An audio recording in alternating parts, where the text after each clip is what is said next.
The damp, May morning of 2023 began with an unusual disturbance on Maple Drive in Spencer, Indiana. 6 unmarked SUVs from the FBI and Indiana State Police quietly pulled up in front of a small 2-story wooden house, where coffee smoke was still rising from the kitchen window. Neighbors parted their curtains, holding their breath as tactical geared officers fanned out to surround the home. Inside, Harold W. McKnight, 82, former Monroe County Sheriff, was stirring his morning cup of coffee, a habit he'd kept for nearly 50 years since leaving office. The knock echoed at 6:58 a.m. Harold McKnight.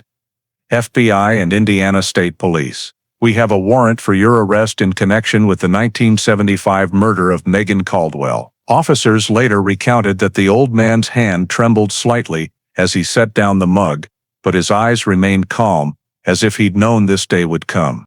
The morning of August 5, 1975, the Indiana sun shone down on the clear surface of Lake Monroe, casting golden light on the grassy edges of the forest. Megan Caldwell, an 18-year-old Indiana University student, left an outdoor concert with her group of friends. "See you tomorrow," were the last words anyone heard from her. The next morning, her mother, Carolyn Caldwell, called everywhere. By noon, police discovered Megan's gold Chevy Nova parked along the SR 446 trail, doors locked, radio off, and on the seat, a broken crystal necklace. No signs of struggle, no witnesses. The girl had vanished into the night. 3 months later, 2 hunters found human remains in the woods, just a mile from where the car was. The report was brief. Unidentified female, gunshot wound to head. No one knew the girl's name. No one asked why the case was shelved after just a few weeks. And no one suspected that the person who ordered the investigation shut down was Sheriff Harold McKnight himself. File 75-108 was lost in the archives, sinking into oblivion, until 44 years later, in 2019, when Allison Green, a student in a cold case digitization project, discovered the faint handwritten note, "Unidentified female, 1975. She didn't know that small discovery would drag the entire state of Indiana into the most horrifying investigation in its history. The pieces began to emerge: the Remington .22 bullet lodged in the skull, a scrap of deep teal fabric from truck upholstery, and a hair containing paternal DNA, linking directly to the McKnight family. Each piece of evidence was a voice from the past,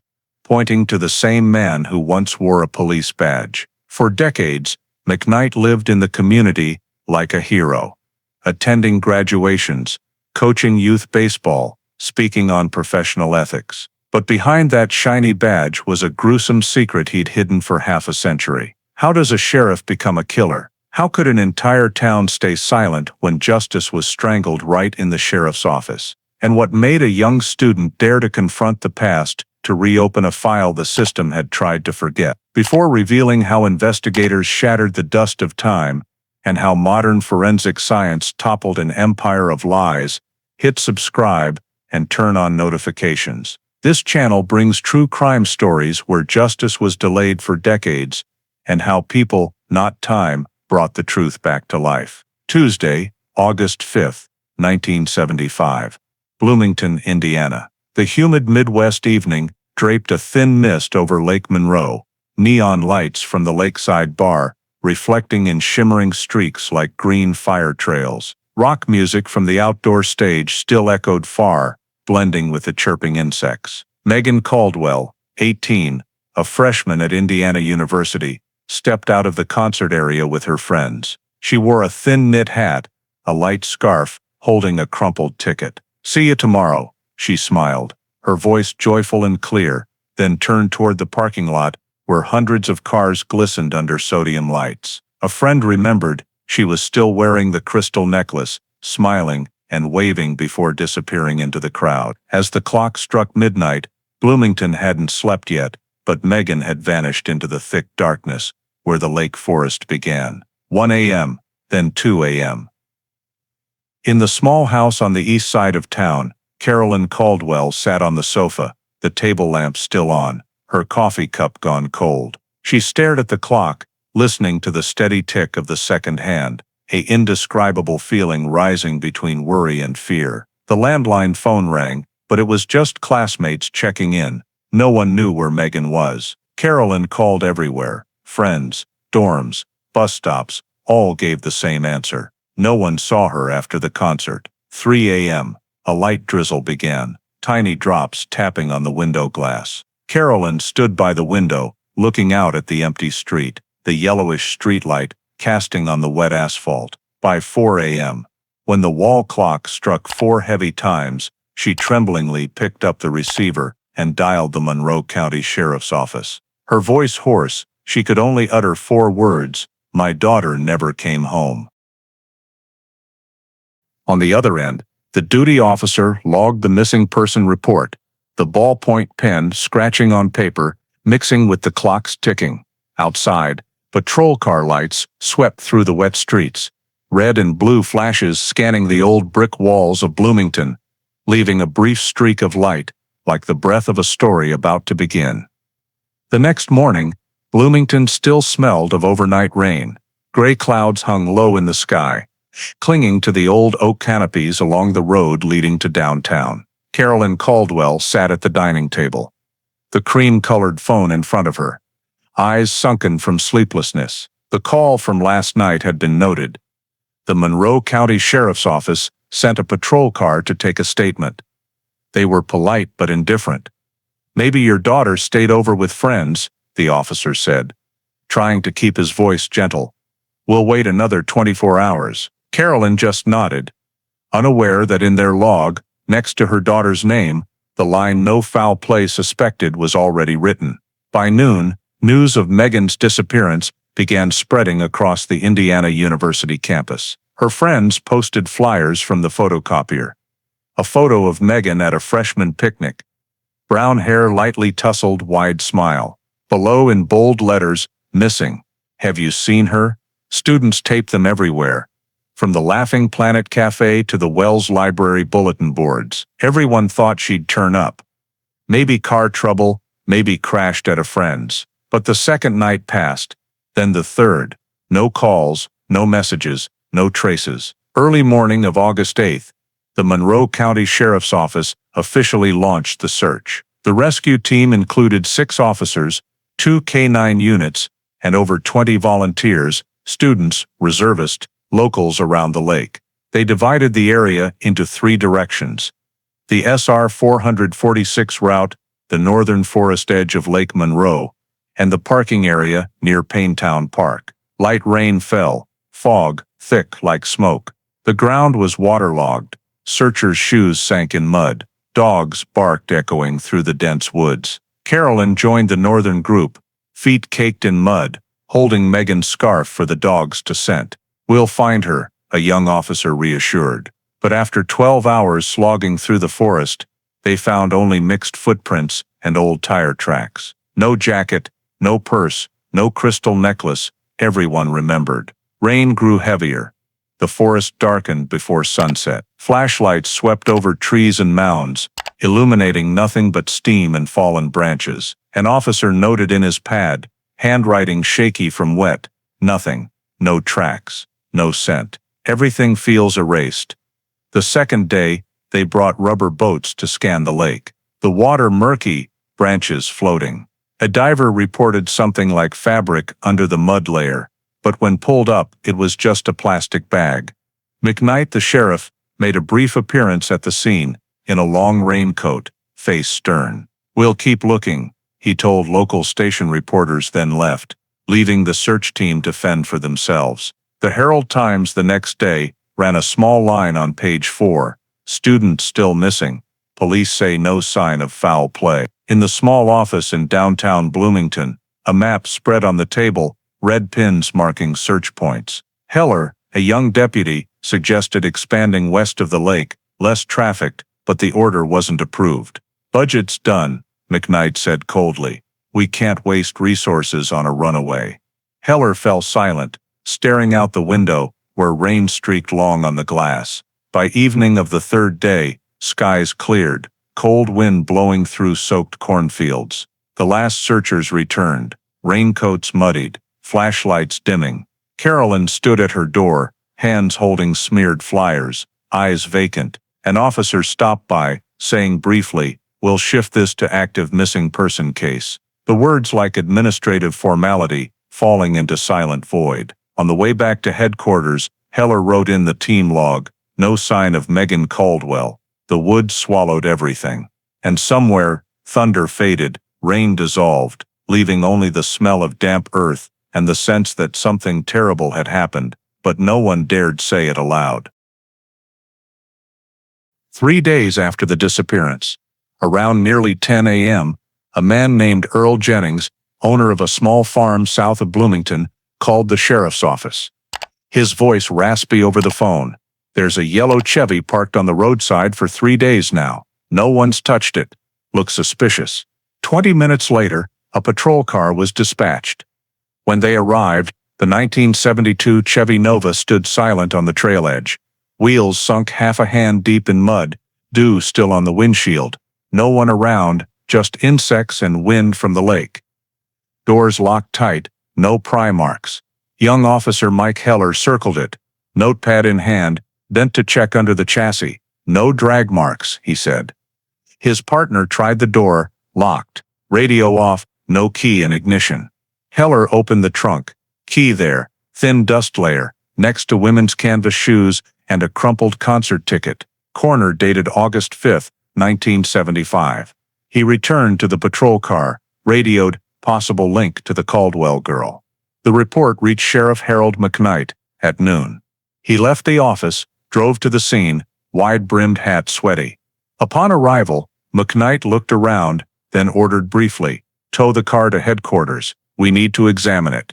Heller hesitated, asked, "Should we photograph the scene, sir?" McKnight waved off. "No need.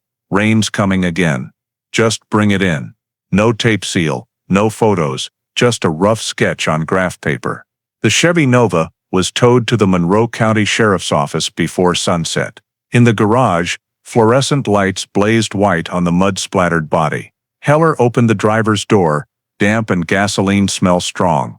On the seat, a long brown hair, strange dust streaks, and female handprints on the inner glass. Purse on the rear floor, inside wallet, student ID, $2 change, lipstick, and torn concert ticket.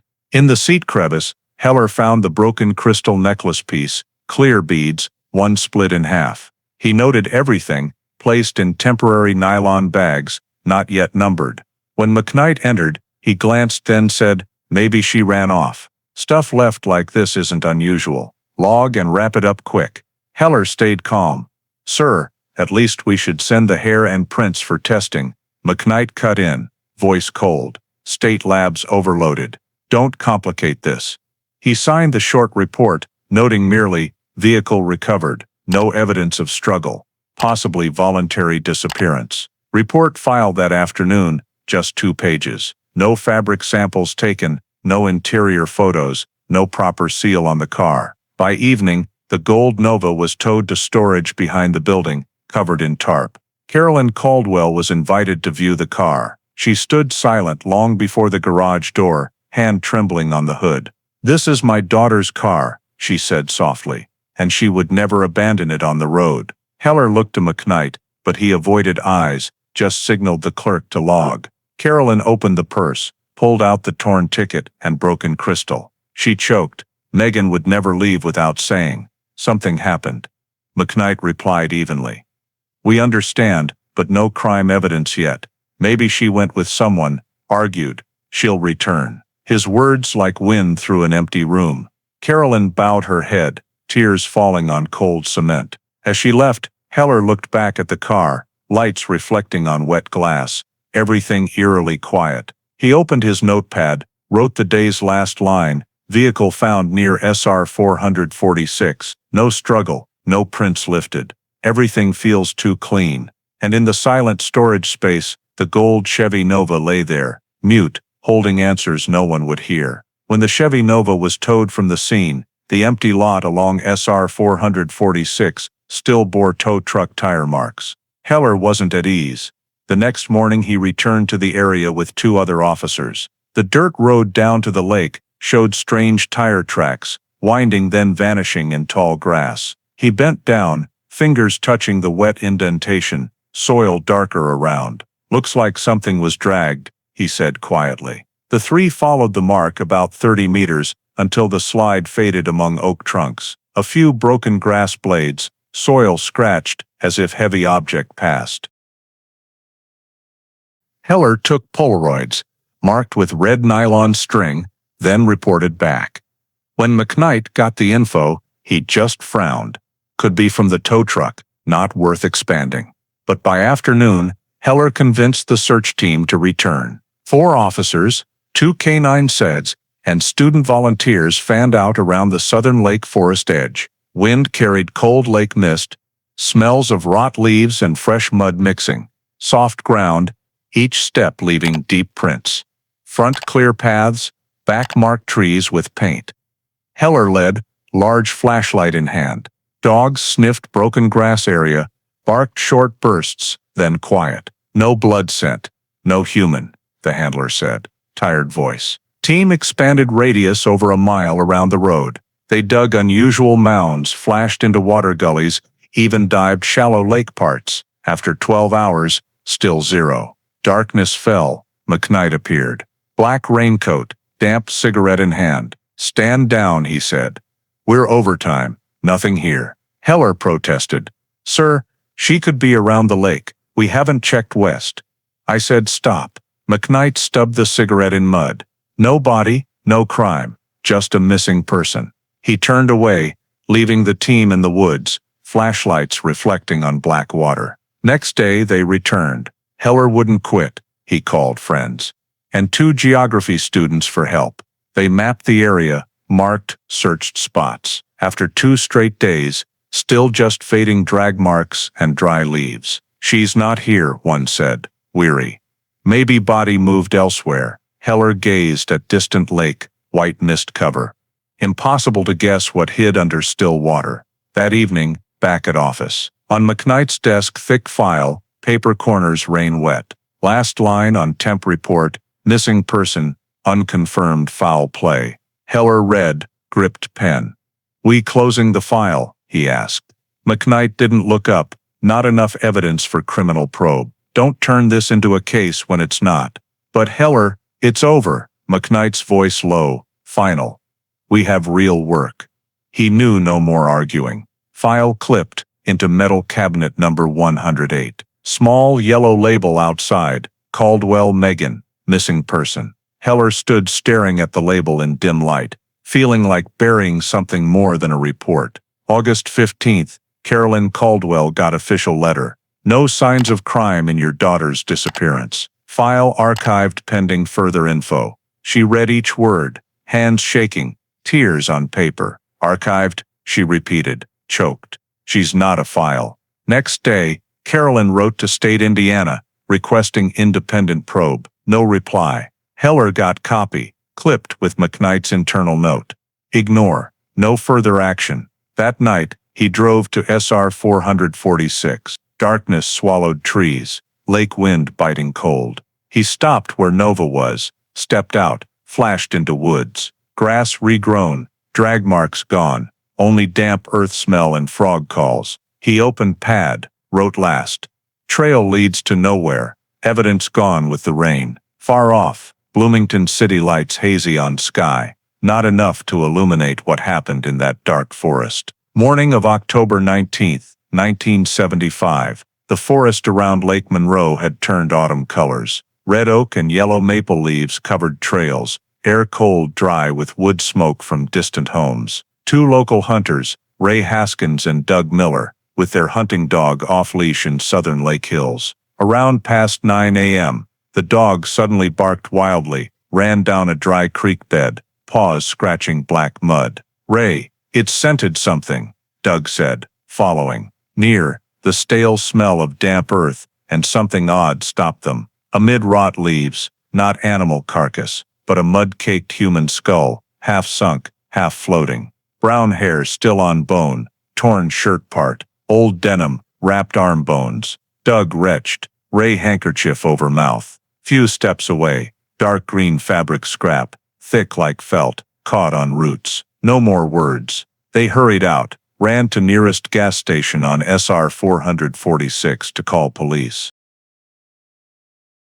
About 40 minutes later, Monroe County police cars arrived, followed by Sheriff Harold McKnight's small Jeep. He stepped out first, adjusted hat, pistol on hip. "Lead me there," he said. Hunters guided, voices shaky.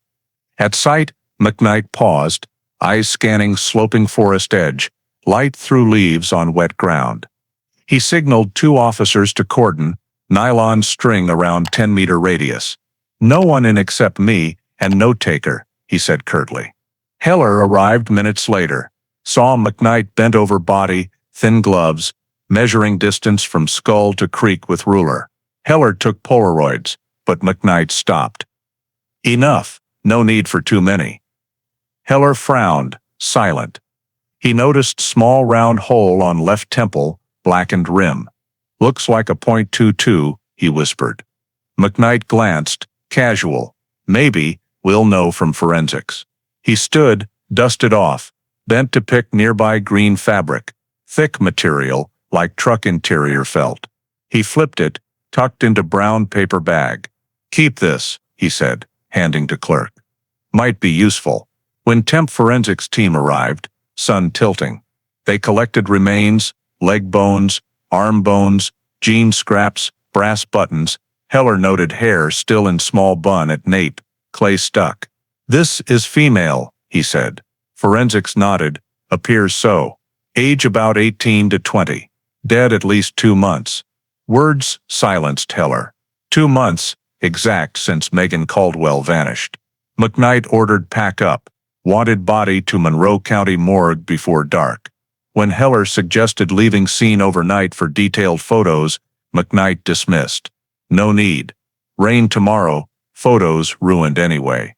He walked ahead, leaving smoke smell and dry leaves crunching under boots. Evening, in temp evidence room, Heller spread Polaroids on table, skull, green fabric, button, fluorescent lights cast yellowish tint. He felt clearly no longer missing person. He picked landline, called Carolyn Caldwell's home. Mother's voice shaky other end. "Is it Megan?" He couldn't answer. "We don't know yet," he said soft. "But high possibility." Next morning, McKnight wrote report to state office. First line neat, partial skeletal remains, found approximately 1 mile from location of vehicle, possible connection to missing student, Megan Caldwell. No mention of bullet hole, no green fabric, just few description lines, signed, sent to forensics. Heller asked, "Should we call FBI?" McKnight short. "No need, local jurisdiction." Meanwhile, rumors spread fast in Bloomington. Talk of body in woods, missing student, gunshots heard August 5th night, ignored before. Herald Times small item, human remains discovered near Lake Monroe. Police investigating possible link to August missing student. No one knew McKnight read it, but he's silent all day. Office door closed. Heller tasked sealing evidence. Carefully placed green fabric in paper bag, labeled found near remains. When taken to storage, clerk said, "Shelf 3, await analysis order." He turned, feeling off. McKnight ordered scene lockdown, but really, no soil samples, no precise coordinates. Everything wrapped too quick, too neat. That afternoon, Heller drove past lake, water flat, wind cold smell. Stopped at forest edge, yellow tape area. Red leaf fell to mud, slow drift on small stream. He wondered, if someone shot her here, why dump near lake, most discoverable spot? Maybe killer wanted found, or send message. No answers, just new case crossed from missing to murder, but no one but him seemed to want to name it. The Monroe County morgue was in the basement of Bloomington's old hospital building, walls painted grayish-yellow and fluorescent lights, dimly reflecting on cold tile floor. Morning of October 21, 1975, Dr. Ellen Rourke, county medical examiner, entered the autopsy room. She was taciturn, meticulous, known for tough expert reports. On the table, body wrapped in white sheet, bones exposed dried after 2 months in forest. A young officer took notes. McKnight stood back, arms crossed, smoking. Rourke opened the file, reading briefly. Female remains recovered south of Lake Monroe, approximately 1 mile from State Road 446. Condition advanced decomposition. She donned gloves, began examining the skull. Bullet entry from left temple, exit rear right, she said slowly. .22 caliber, close-range shot. No signs of resistance. The small lead fragment was picked out with forceps, placed in a metal tray. McKnight leaned in, voice low. .22 Remington. She nodded slightly. Highly likely. We'll confirm with ballistics. When checking the wrist bones, Rourke noticed thin, dry, darkened lines around the radius. Possibly bound with thin rope, she said, noting in the record. No major fractures or strong impacts otherwise. The green fabric sample collected by the team was placed on the side table. She cut a small corner, viewed under microscope, recognized it as synthetic felt, type used in mid-1970s truck seats. Need to send this sample to State Evidence Lab, she recommended. McKnight puffed smoke, exhaled, responded casually. I'll consider it. No papers, no student ID, no personal items. Brown hair about 40 centimeters long, undyed, nails clipped short. Estimated height 1.63 meters, weight about 50 kilos when alive. Rourke looked around, trying to find any distinguishing marks, scars, deformities, wisdom teeth. But the lower jaw was missing. All identification details erased by time. In the final record, she wrote, identity undetermined. When the autopsy concluded, Rourke washed hands, removed gloves, then signed the report. McKnight still stood in the room corner, eyes expressionless. Bottom line, doctor, he asked. Female 17 to 20 years old, death due to gunshot to head, .22 type. Death is homicide. She paused before the last word, as if weighing. McKnight nodded, stubbed the cigarette. We can't confirm the victim's identity, right? No, not yet. Then I'll log it as unidentified female homicide. He said, then turned away, not waiting to hear more. The report was transferred to the sheriff's office on October 23. In the final typed version, the line cause of death, gunshot wound to the left temple, was bolded, while identification left blank. McKnight skimmed, signed, then stamped red. Case hash 75108. Closed pending identification. No one mentioned preserving DNA samples. At that time, genetic testing was only experimental in a few labs, no standard procedure. What remained? Hair, bones, fabric, placed in a tin box, labeled Evidence Box hash 108, and moved to storage. Heller stood watching as the clerk locked the door, light casting long streaks through bars on the floor. He said softly, if this is Megan Caldwell, we just buried the answers too. No one replied.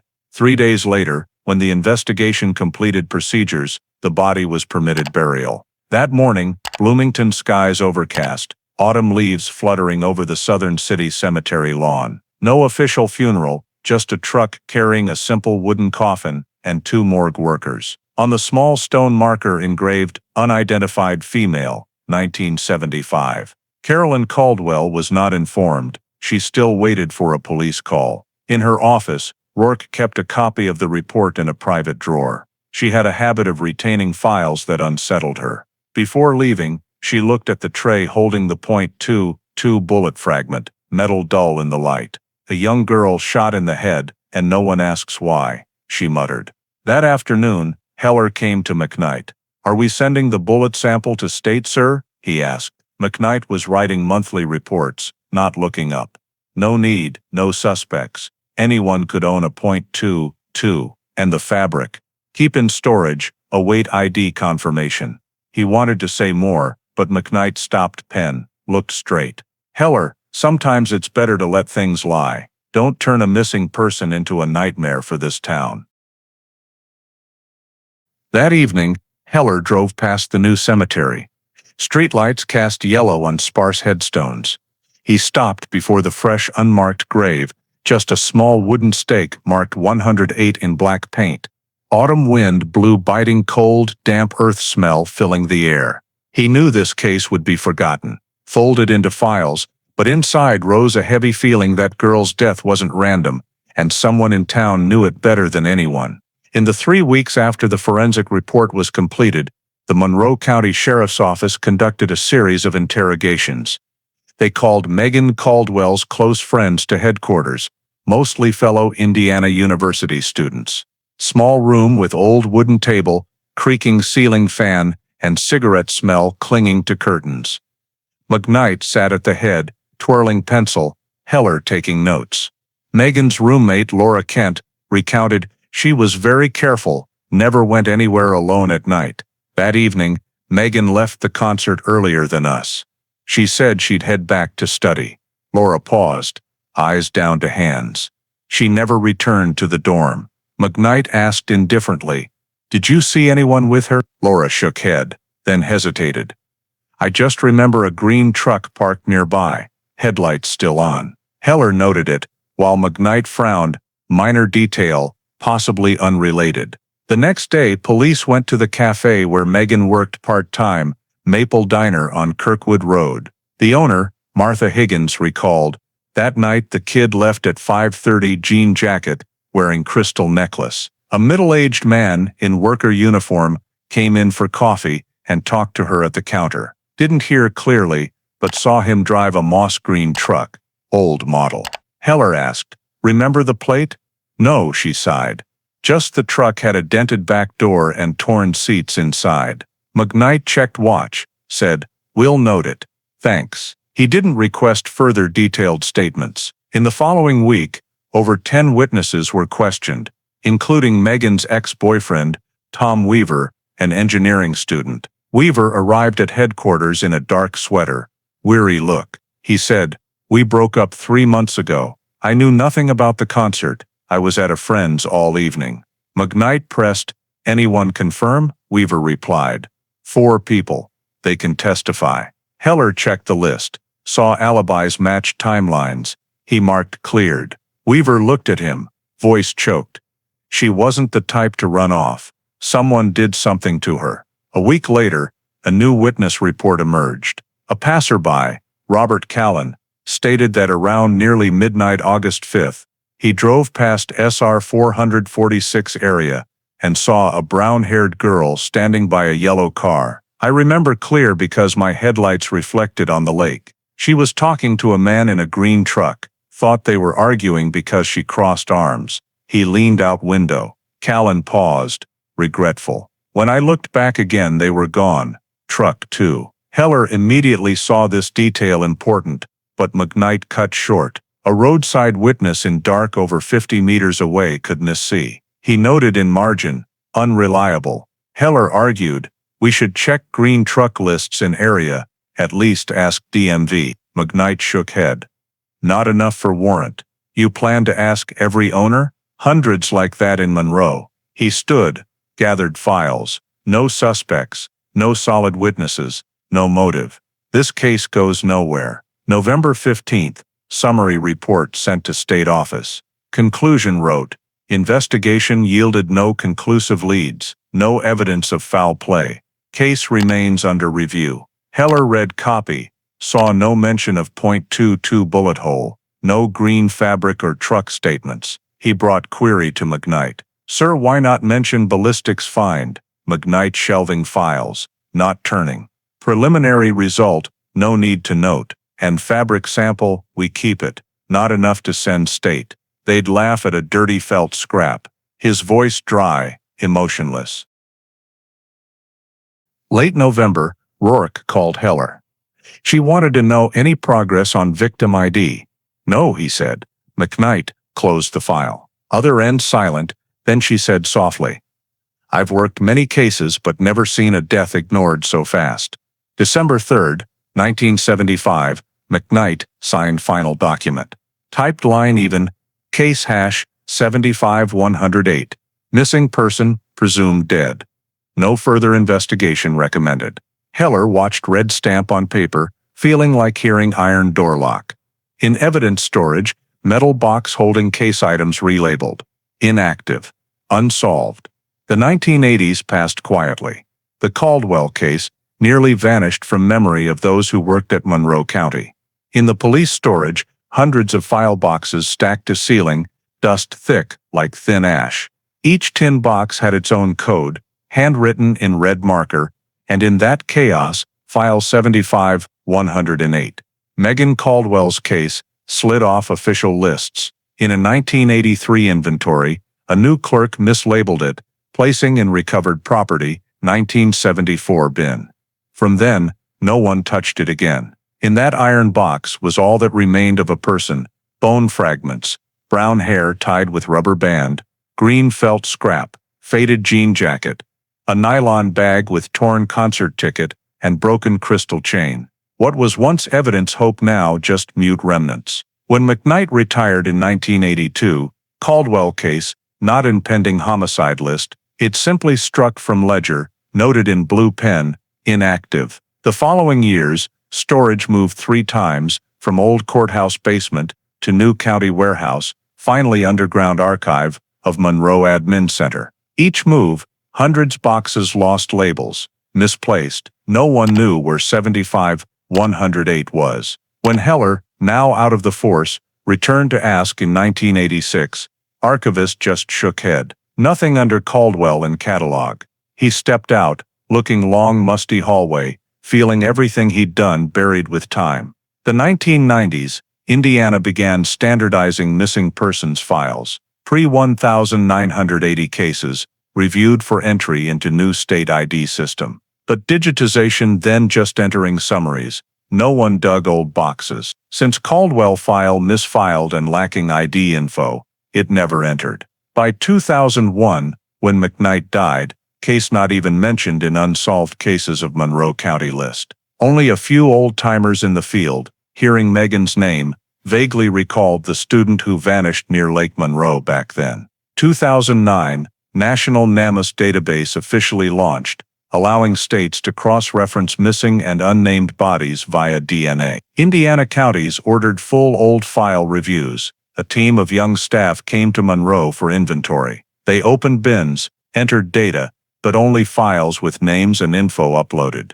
We see no unnamed female records from 1975, Team Lead said. They just noted a few lines. No ID record found for Bloomington female remains. In final stats sent to state, Monroe County's missing case 1975, cell blank. No one discovered an old metal box mixed among hundreds rusty bins in warehouse corner lid, labeled inactive evidence. Inside, green fabric still intact, clinging metal and time-damp smell. Early 2010s, new computers replaced old ledgers. Paper files gradually forgotten. Storage manager then, Frank Yates, said in an interview, "We have over 40 years of files, many cases no one knows what. Some boxes no names, just codes. If no one asks, we leave them." And no one asked.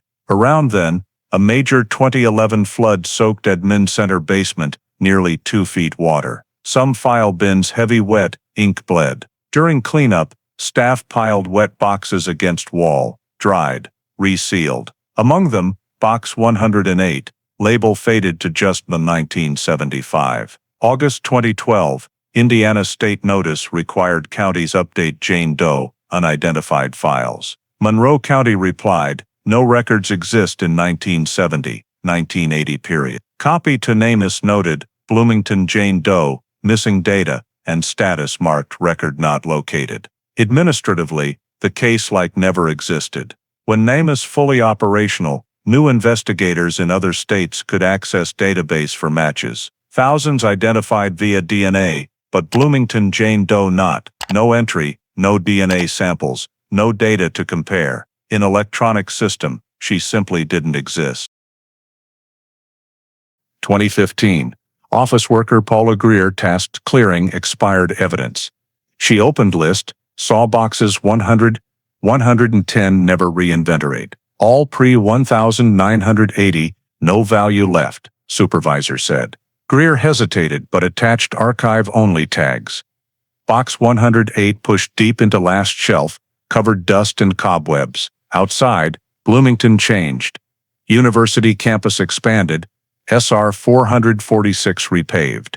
Those who knew Megan Caldwell now scattered everywhere. But in the dark basement of Admin Center, those evidence items still lay, waiting, forgotten. No one knew that one day those forgotten things would make the whole town remember. For now, From mid-1980s to early 21st century, Megan Caldwell's name officially erased from all lists, reports, databases, even the memory of the place that swore to protect her. April 2019, in a small office at Chicago Data Center, Allison Green sat amid stacks of paper documents and dozens of computer screens displaying old scanned files. She was a data analyst hired for the federal Cold Case Digitization Initiative aimed at converting undigitized records from 1960s, 1980s of small Midwest counties. Most work repetitive, tedious, scan, recognize handwriting, save names, years,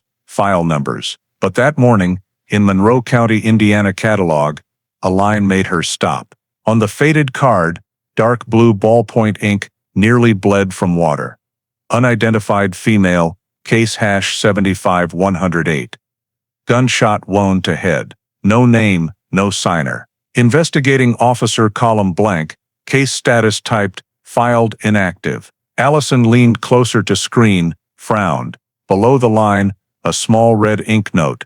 See photo evidence. She opened scanned photo folder, scrolled hundreds blurry images. One made her pause. Seen photo in woods, colors faded, but visible denim patch, and something small shiny, near victim's neck. She zoomed. Under digital dust, using AI image restoration software she was testing, shapes of crystal beads gradually appeared. A broken crystal necklace. Allison leaned back in chair, heart pounding. Those crystal beads reminded her of a missing person case read on Reddit forum years ago, the Megan Caldwell case. Indiana University student vanished after 1975 concert. She opened browser, typed keywords, Megan Caldwell Bloomington, 1975. Results sparse, few old articles, blurry photo of brown-haired girl, radiant smile, wearing clear crystal necklace. Allison compared two images on screen, bead chain and Polaroid, and Megan's necklace, nearly identical. No way, she whispered. Then opened NamUs electronic file. In Indiana unnamed victims catalog, no match to that description. No entry, female 1975, Monroe County. She entered file number 75-108 into system, no record found. Why no data on this? Allison said to herself, fingers typing faster. She knew a case not in NamUs meant no DNA crossmatch, no family trace, treated as never happened. She downloaded entire Monroe County 1975 files to personal drive, scanned each page. Handwritten notes full spelling errors, faded words, section wrote, vehicle found SR 446, missing student, possible connection. Bottom old typed line, unidentified female, filed December 3, 1975. Allison noted beside, high probability, Megan Caldwell. 3 days later, she sent first email to Monroe County Sheriff's Office. Subject inquiry on 1975, cold case file hash 75-108. Attached restored Polaroid image and original card copy. Content polite, just requesting confirmation if file still stored, and if so, who in charge. Reply came after nearly a week. Brief, no record of such case in our active or archived database. Possibly misfiled or destroyed. Allison read 3 times. She couldn't believe a homicide file could vanish completely. Not giving up, she called directly. Switchboard connected to Monroe Evidence Storage Office. Older woman's voice, raspy and slow. We've moved storage 3 times, dear. If that case not in electronic catalog, it means never digitized. Allison asked more. Anyone in office remember 1975 cases? Other end silent seconds, then soft reply. You said 1975, Jane Doe file, asked Mike Heller. He never forgot that one. That name made Allison open new notebook. She quick searched online. Michael Heller, Monroe County 1975 detective. Old article appeared, photo middle-aged man with caption, former Monroe police officer, retired 1989. Below interview snippet, a few cases in my life still unresolved. I think of them whenever passing Lake Monroe. Allison read with chills. She noted address in article, quiet residential area in Bloomington suburbs.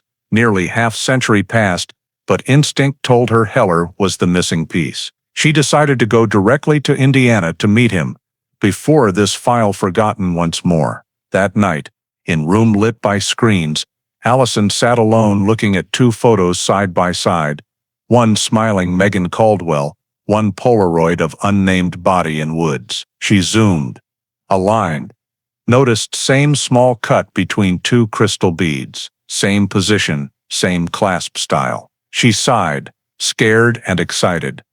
If it's her, she thought.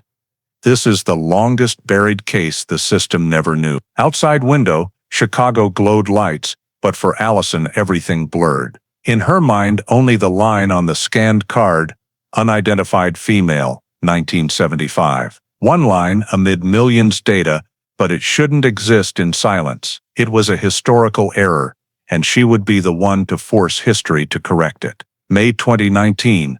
Allison Green drove gray rental car out of Indianapolis toward Bloomington. She crossed endless Midwest cornfields, May air warm and still. GPS led to Spencer suburb, where Mike Heller, former Monroe County officer, lived reclusively over 30 years. Small wooden house by road, tall grass around fence, porch hanging faded American flag. As she stopped, door opened.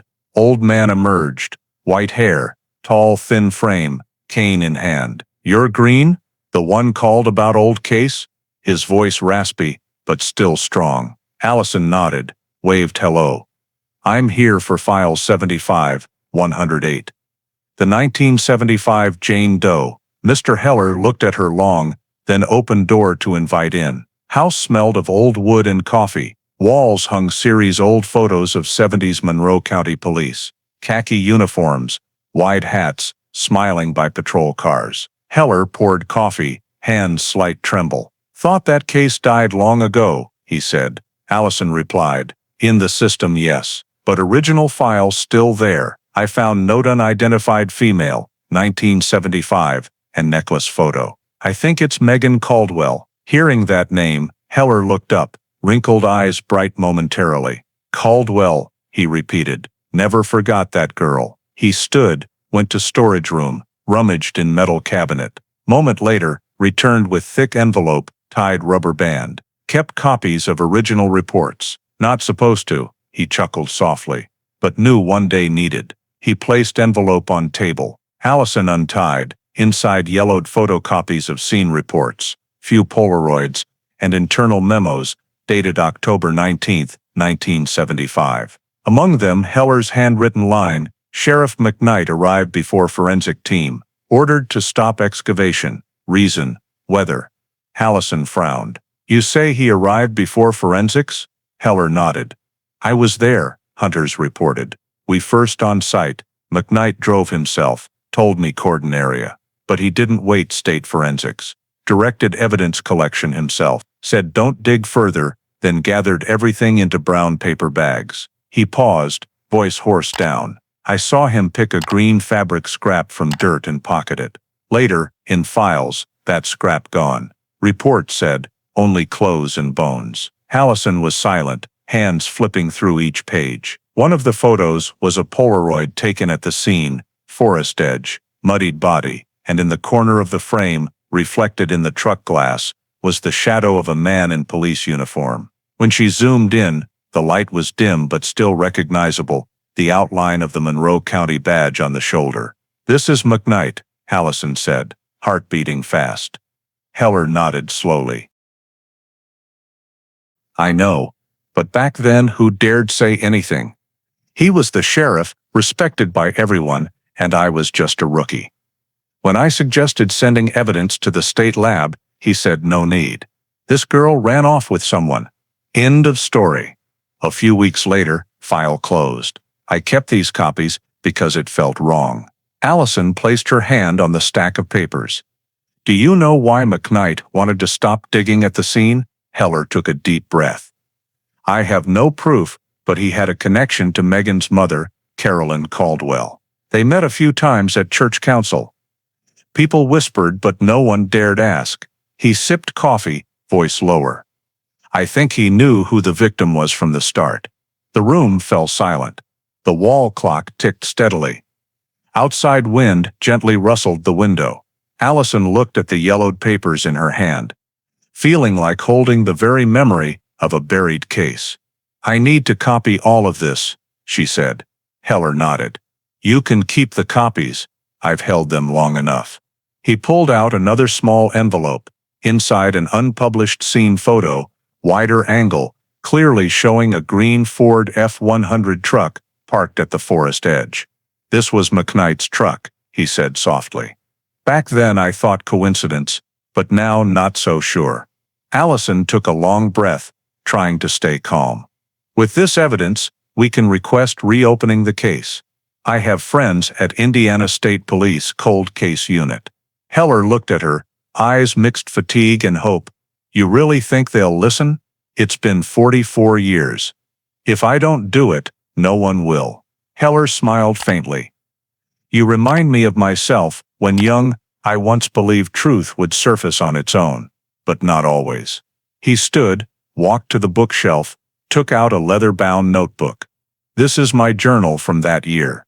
Has dates, times, and McKnight's words. Not sure legal value, but it's the truth." Allison took it, feeling a slight tremble in her hands. As she left the house, Indiana afternoon poured pale yellow sunlight slanting through trees. Heller saw her to the door. "Green," he called, voice low, "if you're reopening this, be careful. Some people still think well of McKnight. They don't want to believe he could be the killer." Allison turned back, nodded. "I'm not trying to accuse anyone, I just want to give back the name to the one who lost it." On the way back to the hotel, she opened her notebook, wrote the first line under new heading, May 2019, source, Mike Heller. Former deputy. Evidence indicates obstruction of investigation by Sheriff McKnight. As the car rolled along the road toward Lake Monroe, evening light fell on the calm water, reflecting pale orange. Allison felt the boundary between past and present blur, like hearing the echo of an old order from that year's deep forest. "Don't dig further." But this time, she knew she would dig to the end. June 2019, just 3 weeks after Allison Green left Bloomington, the old case numbered 75108 was officially placed on the desk of the Cold Case Unit, Indiana State Police, in Indianapolis. A Monday morning, Lieutenant Daniel Harper, unit head, received an email titled, Possible Connection Between 1975 Unidentified Female and Missing Student Megan Caldwell. Attached were Mike Heller's report copies, original Polaroids, and detailed notes. Allison compiled. Harper, a seasoned investigator with 25 years breaking cases via modern forensics, skimmed the file, then looked up at his assistant. "I want everything on this on my desk in 48 hours. 2 days later, a small team of 4 was formed, codenamed Operation Monroe 75. Harper pointed to the wall map, a red dot marking Lake Monroe area. "We have a 1975 Jane Doe shot, no ID, no suspects, lost file, and a chain of admin errors. Now we have tech and DNA, we start over." Allison was invited as voluntary tech consultant, handling electronic data review and paper file restoration. In the first meeting, she opened the projector, presented findings: AI-restored Polaroid, Dr. Ellen Rourke's autopsy report, and the line "possible connection to missing student." Harper stared at the crystal necklace image. "If this is really Caldwell, we can link identity. But I want physical proof." First task was locating original evidence. Team went to Monroe County June 20th. Rummaged underground storage, hundreds dusty bins. Warehouse clerk shook head. "Mini bins unlabeled, search yourselves." After over 3 hours, they found a rusty iron box. Label nearly faded completely, just character, Glade, 1975. Harper tapped the lid. "This is it." Opening, inside denim jacket. Green felt scrap. Small bag with hair and fabric, and old handwritten list by Heller. First line, recovered near remains. Harper breathed deep, feeling like touching frozen time. All evidence resealed, placed in new boxes, transported by specialized van to Indiana State Forensic Laboratory in Indianapolis. There, DNA expert Dr. Karen Lee oversaw examination. She said straight, "This sample, 44 years old, DNA may degraded. But we have mitochondrial extraction tech, enough for maternal line. Hair and fabric samples placed in isolation cabinet, UV irradiated for sterilization before extraction." While lab worked, Harper ordered full scene reconstruction via GIS mapping. A geography specialist used satellite photos, 1975, topo maps, and modern GPS to recreate Lake Monroe Forest. Each location car found, drag marks, remains discovery, marked and connected by vectors. 3D model appeared on computer screen, SR 446 Road, Southern Forest Edge, exact distance between points. 1.07 miles, ideal distance for someone wanting to hide body but stay in control, Harper commented. Checking old scene photos, tech team noticed shadow reflected in truck glass in Polaroid. Image recognition software analysis showed shoulder badge matching Monroe County Sheriff Department sample. Harper frowned, said to Allison, "You were right. McKnight was there." July 2nd, preliminary DNA results sent to Harper's office. Report stated, hair sample from evidence bag, 75-108, contains mitochondrial DNA sequence, likely matching reference from Megan Caldwell. Allison nearly cried hearing it. It's her. Finally has a name. Harper placed hand on her shoulder. Don't celebrate yet. Need second analysis and dental cross-match. Following week, team back to Bloomington for more images and data. Interviewed old witnesses, still alive. A retired tech vaguely remembered, saw Sheriff McKnight take a paper bag from scene, said admin papers. Harper noted every word, voice cold and even. Meanwhile, Allison worked with GIS team to restore weather map for August 5, 1975 night. From old NASA radar data, confirmed no rain that night. Light wind, temp about 72 degrees F. This contradicted bad weather reason, McKnight noted to stop excavation. No storm, no rain. Means he lied to end early, Allison concluded. July 9th, Harper presented prelim findings to State Command. In summary, he wrote, evidence supports that Monroe County case #75108, previously filed as unidentified female, is identical with missing student Megan Caldwell. Preliminary DNA match confirmed. Multiple procedural violations under then Sheriff Harold McKnight. Recommendation, reopen as homicide investigation. Reinvestigation order, signed that day. Operation Monroe 75 officially appeared on state priority list. Harper formed coordination team, including DNA experts, ballistics specialists, and tech consultant Allison Green. They rebuilt entire timeline, from Megan leaving concert, car abandoned, drag marks, to body found. All recreated on large electronic map, each time stamp glowing like lines connecting past and present. Harper looked at model thoughtful. McKnight reported leaving scene 18 o'clock. But his truck position witnessed near Lake 1930. This gap 90 minutes, enough to handle scene his way. He turned to Allison, we have time gap, DNA victim confirm, and misconduct evidence. Basis to reopen. In internal bulletin, line case 75-108. Reopened for homicide investigation appeared. After 44 years forgotten, Megan Caldwell case officially revived. That evening, as Harper left office, he saw light drizzle on streets. In his mind echoed Heller's words handing files. The woods never keep their secrets forever. This time, Harper believed Lake Monroe Forest finally about to speak truth. August 2019. As Monroe 75 case just officially reopened, Indiana State Police Laboratory Forensics Team began key phase. Ballistics Lab in Indianapolis, 3rd floor Forensic Division, comparison microscopes gleaming under cold white lights, air thick with solvent and metal smell. Dr. Karen Lee, state's top ballistics expert, received sealed bullet box from file 75-108. Sample preserved, nearly half-century. Extracted from victim's skull, 1975. Opening box, she used tweezers to lift bullet from evidence bag. Metal tarnished, but rifling marks intact. This is .22 long rifle, common then, she said. Eyes focused behind goggles. But we'll look closer.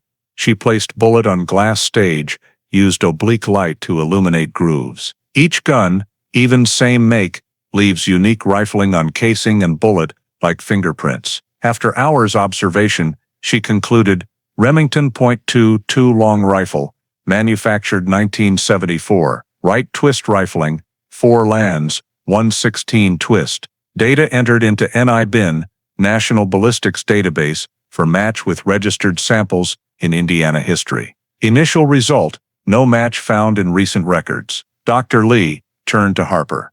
Not surprising, bullet fired from gun, no longer registered or out of system. Harper thoughtful. So we need 1975 gun ownership lists. Allison and legal investigation team went to Monroe County Archives, old gun registration ledgers, yellowed pages, blurred blue ink, but finally extracted list of 61 owners of .22 handguns that year. As Harper flipped to page 3, he stopped. Handwritten line clear, Harold McKnight, Colt Woodsman .22 LR, registered March 1974. Harper raised eyebrow, pushed ledger to Allison. This is key evidence. McKnight owned gun matching caliber and time. Allison photographed, sent to ballistics team, she said softly. And that model was type police used for training. 3 weeks later, ballistics sent impact analysis report. Technical description detailed caliber, .22, long rifle angle of fire 15 degrees, left to right estimated distance, 0.8, 1.2 meters. Gunpowder burn direction indicates victim shot while standing. Carbon traces on temporal bone consistent with gunshot residue at close range. Harper read to last line. Looked up, means she was shot standing facing the shooter, just a step away. Dr. Lee nodded. No scraping or obstruction. Not accident. Not distant shot. Intentional act. From bullet sample, Dr. Lee compared rifling to historical data of registered Colt Woodsman in state. A 1974 tech file noted, characteristic 116 twist 4 right lands, matches scene sample. Internal report note bolded, possible law enforcement weapon. Harper folded file, eyes darkened. What does it mean, Karen? This bullet fired from type of gun local police used for training, she replied. Colt Woodsman .22 was standard model for Monroe County officers in the 70s. In that afternoon team meeting, Harper presented discovery. We have 1974 Remington bullet police type, close range angle, and legal owner, then was McKnight. Doesn't take genius to see what happened. Allison went quiet, looking at crystal necklace photo still on table. He shot her then cleaned the scene himself. Harper nodded, and used his power to bury it. To strengthen forensics conducted trajectory reconstruction, 3D bullet path rebuild based on skull data. Results showed bullet entered 15 degrees angle, left to right, matching when shooter taller than victim by about 15 cm. Exact height difference between McKnight and Megan Caldwell. Harper watched slow rotating simulation on screen, red light marking bullet path through digital skull. Perfect trajectory, he said, not off a millimeter. Dr. Lee suggested comparing casing to bullets in 1975, Monroe Police Training stock. They found old Remington box, Lot 74 BLR 22, made in Connecticut factory. Under microscope, embossed markings on bullet base matched victims. Harper noted in report, lot match confirmed, ammunition sourced from Monroe County Sheriff Department inventory. Now question no longer who, but why. Harper ordered, behavioral analysis team rebuild criminal psychology. Special Agent Rebecca Jones, unit psychology expert for cold cases, presented, if McKnight knew victim's mother, motive could stem from personal relationship or family conflict. Close range shot, no drag before death, shows control, typical behavior, wanting to silence sensitive issue. Report sent to State Command September 2019. On cover, Harper handwritten conclusion. Physical evidence and ballistic profile indicate direct took between homicide weapon and firearm, registered to Sheriff Harold McKnight, Monroe County, 1974. Recommend continuation of homicide investigation, with focus on suspects' activities and records during the period. As Harper signed, Allison looked around quiet room. Nearly half-century later, that small bullet finally spoke. It carried the story McKnight once tried to bury under paper files and power. That night, Harper left office late. Light rain. He stopped car by Lake Monroe, watched water reflect distant city lights. In his head echoed Heller's voice handing files. He said, "Don't dig deep, but truth can't be buried forever." Harper knew, from moment 1974 Remington bullet identified, investigation couldn't stop. Path to truth opened, and every fact now pointed straight to one name, Harold McKnight. October 2019, as ballistics results just confirmed, Indiana State Forensic Laboratory continued final step, mitochondrial DNA testing. Bone sample from victim's skull, preserved nearly half-century, now processed with advanced extraction tech, able to recover degraded DNA chains over time. Karen Lee personally oversaw process. In sterile white room, air freezing, she opened evidence bag numbered 75-108, took out small dried sterilized bone fragment. Beside was another sealed envelope, containing Carolyn Caldwell's DNA sample, Megan's mother, collected with family and state police consent. The woman, now over 70, living quietly in Fort Wayne suburbs, always believed her daughter somewhere unfound. When staff took cheek swab, she said, "Only if it's her, I want to bring my baby home." In lab, bone ground fine, mixed with extraction solution, centrifuged for hours. Technicians worked carefully, each DNA-containing drop transferred to coded tubes by numbers only, ensuring anonymity. After 3 days processing, next-generation sequencers started running. Mitochondrial sequences displayed gradually on screen, base pairs, twists, emotionless numbers, carrying a whole life. October 12, Dr. Lee printed comparison results report. 2 DNA chains, one from victim bone sample, one from Carolyn's swab, matched perfectly on 16 mitochondrial markers, accuracy over 99.98%. On last page, conclusion clear. Mitochondrial DNA analysis confirms maternal relationship between sample 75-108 and reference sample. Harper received faxed results that morning. He stared silently at the line, then looked up, eyes meeting Allison's, who just entered with coffee in hand. He said softly, "It's her. The victim is Megan Caldwell." Room silent a moment. Allison nodded slightly, feeling heavy yet relieved. 44 years, she said. "Finally we know her name." News reported to State Command Office and transferred to National NamUs database. Within 24 hours, file unidentified female, Monroe County, 1975, updated new status, case reopened. Confirmed victim identity, Megan Caldwell. That status ended 4 decades of ambiguity. For admin system, just a few added keystrokes on screen. But for Harper, Allison, and Heller, it was historic moment. The moment a forgotten person finally got her name back. That afternoon, Harper called Carolyn Caldwell, his voice low and slow. "Mrs. Caldwell, we have DNA results." "I'm afraid we found Megan." On other end, long silence. When she spoke, voice slight tremble. "I knew. I've known for long. Thank you for not giving up." Harper bit lip, replied softly, "We just did what should have been done 44 years ago." Allison went to Bloomington days later to meet Carolyn in person. Meeting at small church. Megan attended when alive. Old woman held daughter's photo, placed on table. She always wanted to study biology. Loved nature.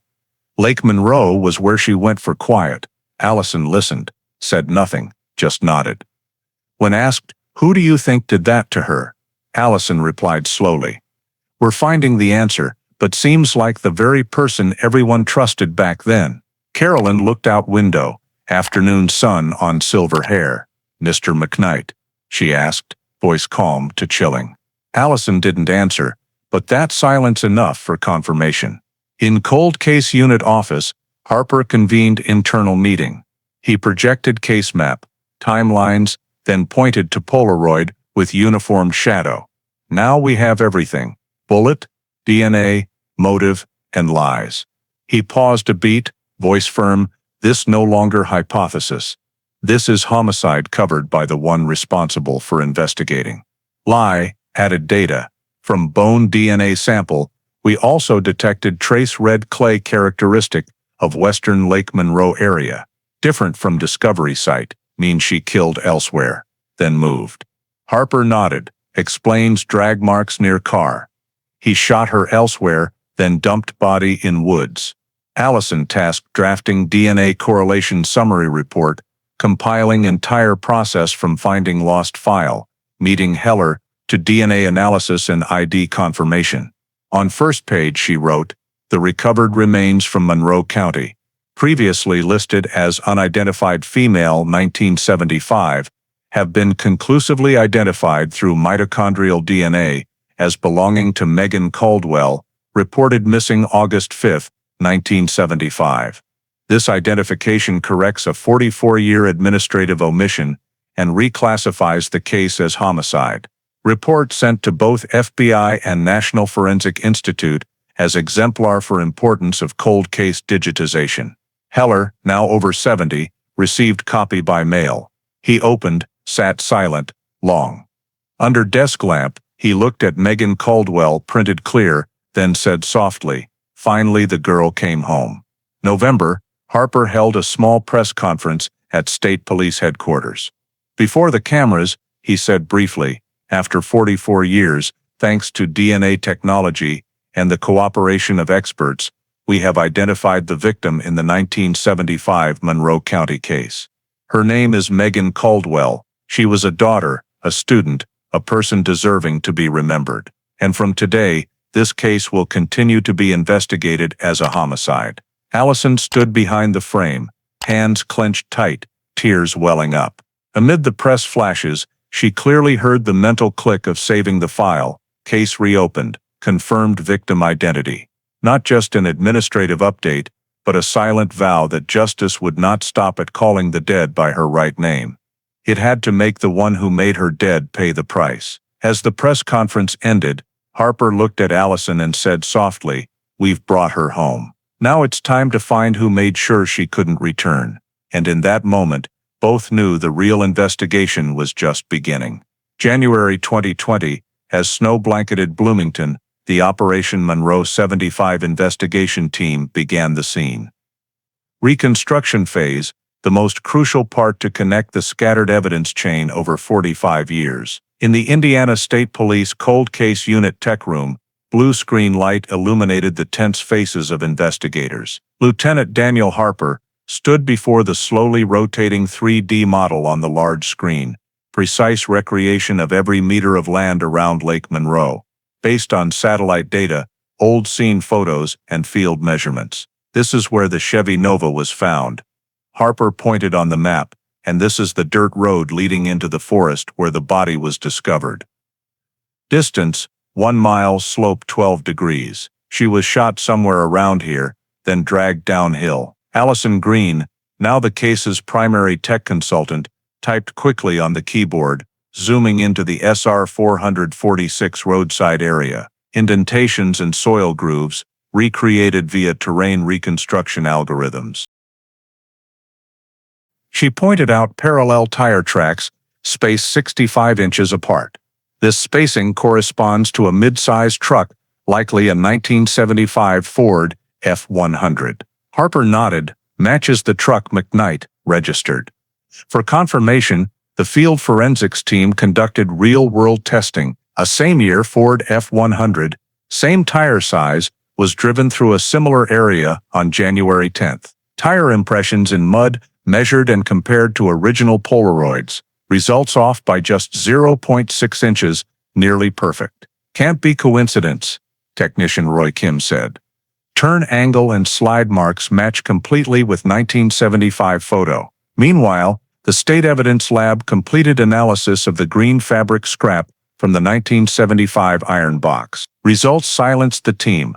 Fabric was synthetic polyester felt, deep teal shade, type only used in 1975, to 1976 Ford F-100 truck seat interiors. Signature color for police and high-end civilian models. Dr. Karen Lee presented the report to the team. Fabric has same fiber type, same weave structure, and same color as that year's Ford samples. Protein residue and surface dust indicate contact with human hair and mud, suggesting pulled from vehicle or adhered when heavy object fell in. Harper sat silent, hands interlaced. So what does it mean, Karen? Means the victim was in the truck, or at least touched the interior, before being shot, she replied, voice firm. To clarify movement direction, the GIS forensics team used 3D model combined with 1975 weather data, simulating the August 5th night environment. Weak moonlight, northwest wind, 4 miles per hour, dry ground. Results showed if Megan stood at road edge, 1.2 meters from truck, 15 degrees angle, left to right, would perfectly match bullet path into left temple. This is exactly the shooter's position, Allison said. Eyes glued to simulation image, a red streak piercing the 3D victim model's head. Forensics team also found another key detail. Dried mud on victim's garment, hem contained minerals, characteristic of western Lake Monroe parking area soil, not the discovery site. This confirmed prior hypothesis, she was shot elsewhere, then dragged to woods. Harper noted, primary crime scene relocated post-mortem. To bolster, they needed to verify McKnight's truck. Harper requested Monroe County 1975 vehicle registration records. In state archives, they found original document, vehicle registration, Ford F-100, color, deep teal, plate, M2175, registered to Harold W. McKnight, Monroe County Sheriff's Department. Allison looked at the line, chills down spine. Not just matching year but exact color, she said. Deep teal, precisely the fabric scrap color. Harper nodded, flipping pages. Under insurance section, noted issued to official law enforcement officer, January 28. Harper and Allison visited old scene for first time since reopening. Dirt road now graveled, trees thicker, but Lake Monroe still calm as ever. They stopped at 1975 Chevy Nova discovery spot. Allison opened 3D map on tablet, pointed if she stood here Ford parked left, shooting from southwest headlights reverse illumination. Angle exact 15 degrees. Harper followed gaze to forest edge. He dragged body down there, right? Yes, she replied. And there he left tire marks we just matched. Winter wind swept through, carrying cold mist. Harper pulled Polaroid from pocket, the scene photo with McKnight's reflection in truck glass. He held it up, compared to real view. Curve of slope, trees behind, all matched perfectly. This photo doesn't lie, he whispered. Back in Indianapolis, forensics finalized composite report, reconstruction and trace analysis report, 2020. Summary included 4 main points: movement path, victim moved from parking area toward forest, intercepted at point 30 meters from SR 446, shooting angle and position 15 degrees bullet angle, close range, left to right, shooter 15 centimeters taller than victim. Involved vehicle, tire marks match 1975, Ford F-100. Physical evidence, deep teal felt fabric perfectly matches 1975, 1976, Ford F-100 interior. Report ended with cold conclusion. Based on ballistic trajectory, trace fiber analysis, and vehicle correlation, it is highly probable that the perpetrator utilized a Ford F-100 registered to Sheriff Harold McKnight at the time of the homicide. Harper signed, then placed thick file on desk. This is the anchor, he said to Allison. No longer speculation. We've connected victim, bullet, and truck, all leading to the same person. That night, as team left office, snow still fell lightly outside. Allison paused by window, watching flakes fall like memory dust. Strange feelings surged, pain and satisfaction. She knew this case wasn't just data, just tech. It was justice rebuilt piece by piece, with images, numbers, memories, like crystal beads on that old necklace, now reassembled into complete shape. And in that quiet winter night, outside ice-covered Lake Monroe, Allison heard Harper say softly through glass, "Time to put Harold McKnight's name back on the investigation board." February 2020. As scene reconstruction report completed, Lieutenant Daniel Harper knew the case had reached no turn-back phase. Every clue, Remington bullet, deep teal fabric, Ford F-100 tire marks, all led to one person, Harold W. McKnight, former Monroe County Sheriff. Remaining issue was confirming he was truly at Lake Monroe the night Megan Caldwell vanished. Allison Green spent days in state archives searching 1975 admin records, old duty logs, yellowed paper, spotty blue ink. Each page meticulously recorded patrol schedules, call times, officer signatures. Flipping to August 5, 1975, handwritten line top left corner stopped her, Sheriff H.W. McKnight. Evening patrol, Lake Monroe sector, 18 o'clock, 2 o'clock. Right column verification, no witness signature. Others in shift all had confirmations, only McKnight blank. Allison carefully photographed, sent to Harper with note. No witnesses, no radio logs. He had 8 hours free movement. Harper replied almost immediately, "Enough to kill, dispose, return like never left." Next day, Harper and Agent Rebecca Jones went to Indiana Public Communications Archive, holding 70s police radio tapes. After 2 days reviewing, found segment from that night, logging comms between center and patrol units. Every 15 minutes a call sign, except 23:45 to 1 o'clock. No signal from Vehicle 01, McKnight's unit. "He vanished from comms over an hour," Jones said, voice firm, and reappeared 1-3 just reporting, "all clear returning to station." No specific position. Harper ordered GIS forensics cross-reference map data with patrol description. 3D Lake Monroe map on large screen. Inputting McKnight's log coordinates, sector south, marker 446B, red dot appeared exactly at forest edge, where body found. Harper stared at screen, voice deeper. He wasn't just near scene, he was at the center. For certainty, forensics extracted soil samples from victims' clothes compared to 446B area. Geology report confirmed, mineral composition, iron oxide content, quartz sand dust matched 96%. Area had rare red clay only around southwest Lake Monroe. "She fell there," Dr. Lee said. Where McKnight patrolled that night. Harper decided expand personal McKnight probe. Requested Monroe County Police personnel files, 1970 to 1982. In over 300-page dossier, one detail stopped him. McKnight twice complained for controlling and threatening female staff behavior. Both complaints withdrawn. Internal memo noted, sheriff advised to avoid personal involvement with female civilians. Harper pushed file to Allison. He had history of abuse of power. Not just killer, but used position to silence entire system. Allison found another clue. In 1975, admin files, McKnight requested maintenance on deep teal Ford F-100 patrol truck at department garage day after disappearance. August 6. Service slip clear. Steam cleaning of interior replace seat cover. Harper repeated words, each like a knife cut. Clean interior replace seat. 1 day after she vanished.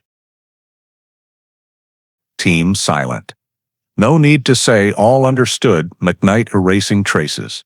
From there, Harper reviewed old statements. A morgue tech, now over 80, recalled, "Remember Sheriff McKnight came to morgue that night, before medical examiner. Said he'd take necessary evidence back to station himself. Thought, normal procedure." Harper asked, "Anyone see what he took?" "Brown paper bag," man replied. "Big one," thought files, or victims' personal items. That bag, Harper knew, was container for green fabric. Heller saw him pocket. Deeper probe, McKnight's image clearer, no longer dedicated cop but system manipulator. He controlled entire investigation chain, stopped excavation, didn't send evidence, vanished files, finally let case die in storage. March 2020. Harper drafted internal report to State Command, titled Subject of Interest, Harold W. McKnight. 18-page report, compiled every detail, unwitnessed August 5th night shift, coordinates matching body site, Ford F-100 matching tires and fabric, interior cleaning day after, mishandling scene and files, bold conclusion. All physical and circumstantial evidence converges on one individual, former Sheriff Harold McKnight. Recommend full criminal review and warrant for interrogation.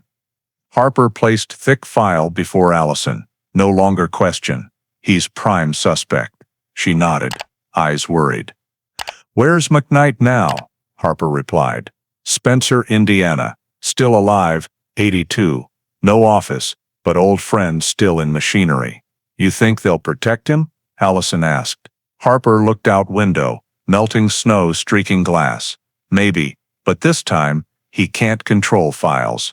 We have evidence, DNA, bullet, and now his own shift log. April 2020, as Harper prepared suspect file for state prosecutor, forensics lab unexpectedly called. We have something you should see now. Dr. Karen Lee's voice, urgent but controlled. She requested he come to Indianapolis that day. New subsidiary DNA analysis just completed. Harper arrived lab near noon. On glass table, Dr. Lee placed thin sealed bag, inside long brown hair, recovered from inside victim's denim jacket. Sample never deeply analyzed before due old tech limits. When we decontaminated jacket, this hair fell out, she said. And it doesn't match victim's DNA, Harper frowned. So whose is it? We ran Y-tier testing, DNA only on Y chromosome, passed father to son, Dr. Lee explained. Results show sequence perfectly matches sample registered in state database of Scott McKnight, Harold McKnight's only son. She handed thick report. Bold conclusion. Y-tier analysis confirms direct paternal lineage connection between biological sample found on victim's garment and Scott McKnight. Conclusion. Direct paternal link to Harold W. McKnight. Harper read each word slowly, then looked up. You're sure, Doctor? Lee replied without hesitation. Absolutely. This Y-tier sequence can't appear randomly unless direct blood relation father-son or grandfather-grandson. And in Monroe County, only one man that generation explains match, Harold McKnight. Harper silent seconds, then deep breath. So this hair fell from him, stuck to Megan's jacket. Or from his truck interior, when victim contacted, Dr. Lee added. But forensically, this is first direct biological evidence linking McKnight to victim. Allison Green called in that afternoon. Seeing results, she could hardly believe. So his son's DNA proves genetic relation. Dr. Lee nodded. Exact. We don't need Harold's DNA, since son's Y-tier is direct copy from father. Allison whispered. One bloodline betrayed its bearer. Harper held report, eyes scanning legal note at document end. Per Indiana Code, Section 353352, biological evidence demonstrating paternal lineage may constitute probable cause for arrest, when combined with corroborative physical evidence. He closed file. This is legal foundation we need. April 9th, Harper and State Prosecutor Ellen Vargas presented file to Monroe County Court for arrest warrant on Harold W. McKnight, 82, residing Spencer, Indiana. In court petition, they outlined three main evidence types: ballistics, 1974. Remington .22 bullet matches, weapon registered to McKnight. Scene evidence, deep teal felt fabric and tire marks, match his owned Ford F-100. Biological evidence, hair with Y-tier, linking directly to McKnight's son, establishing direct paternal link. In conclusion, Prosecutor Vargas wrote, given the totality of the evidence and the chain of custody restored, there exists probable cause to believe that Harold W. McKnight committed the homicide of Megan Caldwell on August 5, 1975. Court approved warrant same day. Sealed absolutely until arrest plan complete. Harper drove back to office in drizzle. On passenger seat, nearly 300-page file, tied tight with string. He remembered Heller's words, he'd never imagine a hair could destroy his career. Now it had. That night, in Cold Case Unit meeting room, Harper, Allison, and Task Force held closed session. On electronic board title, Operation Teal, Stage I Target Apprehension. Harper at table head, voice low. We have DNA, bullet, evidence. McKnight official suspect. He's old, but sharp. We act careful, and by procedure, he was sheriff, knows every loophole to fight. Allison opened laptop, projected scene diagram, Ford F-100 photo, DNA comparison. All leads to same point. And now undeniable biological proof. No matter how good his lawyer, YSTR something he can't change. Next morning, Harper met Heller again to inform news. Old man listened, sat silent long, then faint tired smile. Knew this day come, he said. Justice slow but not dead. Just regret Megan can't see. Harper squeezed his shoulder lightly. She'll hear, whole state will hear. As legal team prepared final file, Allison still sat hours by screen, reviewing Polaroids she restored that first day. Amid those blurry images, now everything meaningful. McKnight's shadow in truck glass, fallen fabric scrap, tire marks in mud, and now, a tiny hair carrying his blood. She wrote in Tech Journal, hair, a silent witness. 45 years, it lay there, waiting for someone to listen. April 12th, Harper signed deployment order. Words short, cold, execute arrest warrant.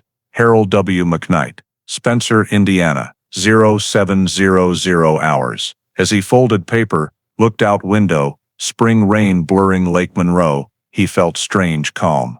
Puzzle pieces fit perfectly. One bullet, one fabric scrap, one hair.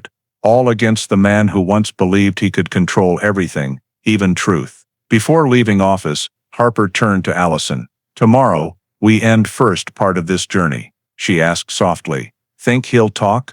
Harper shrugged. Maybe not, but we don't need him to anymore. Now, science spoke for him. May 2023. Nearly 3 years since that fateful hair-confirmed blood tie to Harold W. McKnight, Monroe 75 case finally reached investigation's final step, executing arrest warrant. Plan named Operation Teal, both code for his truck interior color, and symbol for Cold Wave Investigation Team. About to blow into Spencer, Indiana, where former sheriff lived comfortably 4 decades. A damp May morning, fog thick on Spencer's suburb roads. 5 unmarked black SUVs moved slowly through quiet neighborhood, stopped before 2-story wooden house at end of Maple Drive. In lid vehicle, Lieutenant Daniel Harper gripped radio tight. All units, check frequency, confirm positions. FBI agent Marcus Rayner's voice responded internal channel. Perimeter secure, eyes on north door. Harper nodded. Begin. Iron gate opened lightly. SWAT team advanced silent as shadows. Inside, house dim in dawn light. McKnight, 82, sat at dining table, morning paper and steaming coffee before him. As door pushed hard, shout echoed, Harold W. McKnight, Indiana State Police, stay in position. Old man looked up, no surprise. Eyes sunken, silver hair disheveled. Harper entered first, voice decisive. You're under arrest for first-degree murder. Victim Megan Caldwell, occurring August 5, 1975. McKnight slowly set coffee mug down. No resistance, no questions. As Harper read Miranda rights, he said, only one raspy sentence, she was a mistake. Room fell silent. Allison Green, standing behind, felt spine chill. That brief statement enough to freeze all movement. Harper looked at him. No reply. You'll have chance to explain in court, he said. Calm but firm. As FBI conducted search, found in old basement safe, a Colt Woodsman .22 carefully wrapped in oilcloth. Serial still clear, 74 C 2109. Harper watched technician seal gun, face expressionless. This is what we waited 48 years for, he said. Gun transferred directly to Federal Ballistics Lab at Quantico for comparison with bullet from Megan Caldwell's skull. 3 weeks later, results returned. Ballistic comparison confirms identical rifling pattern and breach mark between Colt Woodsman Serial 74C 2109 and bullet recovered from victim. Conclusion: weapon of origin identified. Harper read report in meeting room. Light illuminated his face, cold and tense. No doubt left, he said, placing paper on table. His gun ended that girl's life. McKnight, taken to Indiana State Police Headquarters in Indianapolis for preliminary interrogation. Room cold and harshly lit, just metal table. 2 facing chairs, running recorder. McKnight in orange jumpsuit, collar askew, but demeanor calm, like one used to sitting opposite, questioner side. Lieutenant Daniel Harper entered with FBI agent Marcus Rayner, carrying thick file. Harper sat opposite, started recorder. Tuesday, May 17, 2023. Interrogation of Harold Bullet McKnight regarding murder of Megan Caldwell, August 5, 1975. Mr. McKnight, you understand your rights? McKnight looked up, voice raspy but clear. I've read them hundreds times to others. I understand. Harper flipped first page. Anything you want to say before we ask questions? McKnight shrugged. I said it. Met her that evening. Just to talk. What required talking midnight at Lake Monroe? Harper asked, eyes locked. McKnight breathed in, replied slow. She kept showing up at office. Asking about her mother, said her mom feared me. Wanted to stop it.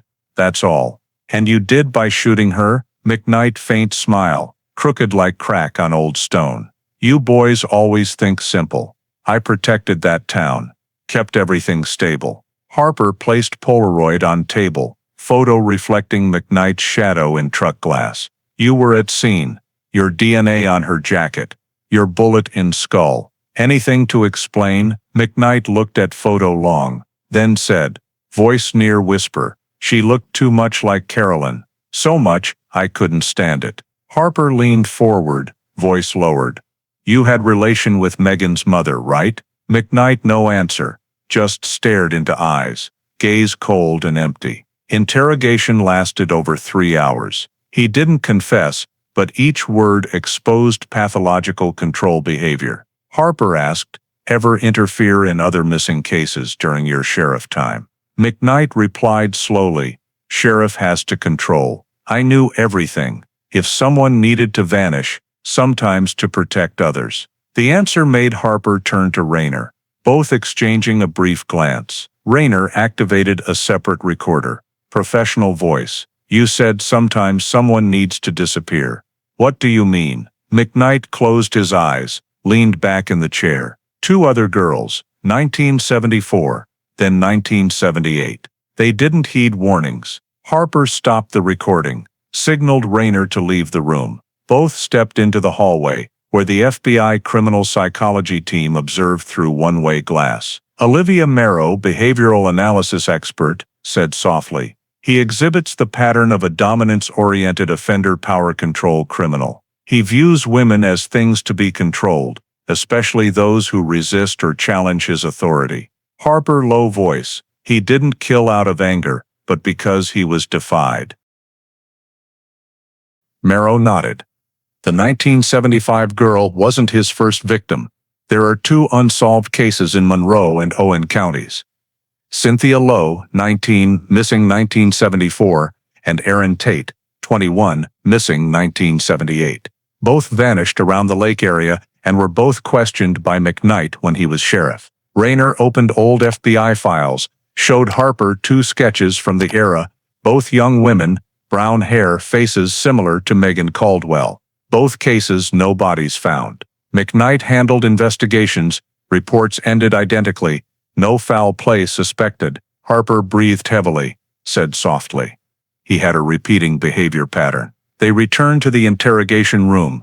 McKnight still sat still, hands interlaced. Harper sat down, calm voice. Harold, we've reviewed files on Cynthia Lowe and Aaron Tate. You spoke to them before they vanished, right? McKnight looked up, eyes flashing surprise then narrowing. You're digging too deep. Those cases unrelated, just like Megan, right? Harper countered. Also met at the lake, also no traces, also during your patrols. How many times did you repeat this behavior, Harold? McKnight leaned back, dry laugh. I'm not the monster you paint. I just taught them lessons. No one died, except her. Why her? Harper asked, voice lowered.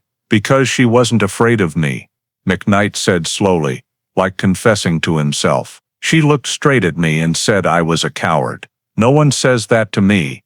No one. Harper turned off the recorder. Enough. He stood, left the room, leaving McKnight alone in the white light. Through the glass, Dr. Monroe watched, noting quickly, subject exhibits traits of narcissistic control, lack of empathy, and self-justification. Admits to teaching lessons to female subordinates or victims. Indicates pattern of repetitive behavior, consistent with serial coercive control, potential multiple homicides, masked as disappearances. That afternoon, Harper and Rayner met with FBI Behavioral Analysis Unit team. Monroe presented summary psychological profile, core personality, control, power, obsession with morality, and reputation. Motive: emotional challenge, loss of control in relationships with women. Behavior pattern: private meetings, use authority to isolate victims, sudden violence when resisted. Recidivism potential, high, in 1974, 1978 period, matching area disappearances. FBI recommended expanded federal investigation, codenamed Operation Lake Shadow, to review women disappearances around Monroe and Owen counties in the 70s. Harper finished reading profile, closed it, said softly, to Allison. We thought it was one case, but turns out just the tip of the iceberg. Allison nodded, eyes distant. She was the only one found. Maybe the others still lie somewhere around this lake. Evening, Harper returned to the jail. McKnight still sat in corner, silent. Harper stood outside bars, asked the other two girls, Harold, Cynthia and Aaron, where are they? McKnight didn't look at him, just said softly, raspy voice like wind through narrow door. Some secret should be buried with me. Harper left, heart heavy. He knew might never get full answers, but at least for Megan Caldwell, justice had a name and face. In FBI's final report sent to Washington, bold conclusion, subject Harold W. McKnight, exhibits behavioral consistency with serial offender typology. Primary conviction, homicide. Secondary correlation.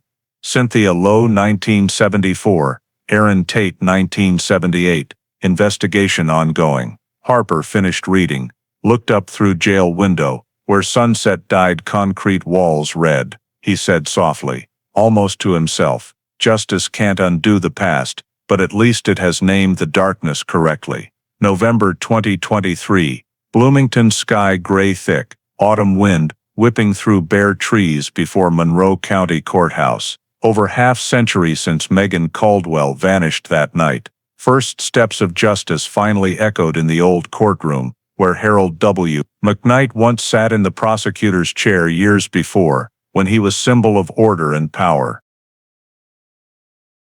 Outside court, crowds gathered thick, reporters jostling for shots, news ticker running, the state of Indiana vs. Harold W. McKnight, 48 years later.